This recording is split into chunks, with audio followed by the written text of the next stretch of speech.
প্রশ্ন নম্বর 1, আমিনুল উম্মাহ উপাধি কার ছিল? এ হযরত আলী রাদিয়াল্লাহু আনহু, বি হযরত উসমান রাদিয়াল্লাহু আনহু, সি হযরত আবু উবাইদা রাদিয়াল্লাহু আনহু, ডি হযরত বিলাল রাদিয়াল্লাহু আনহু। সঠিক উত্তর হল সি হযরত আবু উবাইদা রাদিয়াল্লাহু আনহু। প্রশ্ন নম্বর 2, কুরআনের সবচেয়ে বড় সূরার নাম কি? এ সূরা ইয়াসিন, বি সূরা বাকারা, সি সূরা রহমান, ডি সূরা মুলক। সঠিক উত্তর জানার আগে বলি সুবহানাল্লাহ।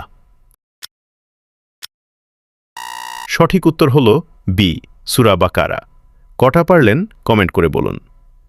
প্রশ্ন নম্বর 3, কোন নবীকে খলিলুল্লাহ বলা হয়?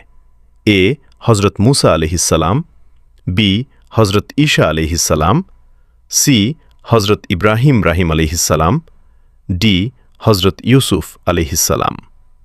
আল্লাহ ভালোবেসে থাকেন তাহলে কমেন্ট করে বলুন আল্লাহ আকবার। সঠিক উত্তর হল সি হযরত ইব্রাহিম আলাইহিসসালাম। ইসলামিক শিক্ষা ভিডিও দেখতে চাইলে চ্যানেলটি সাবস্ক্রাইব করে পাশে থাকুন।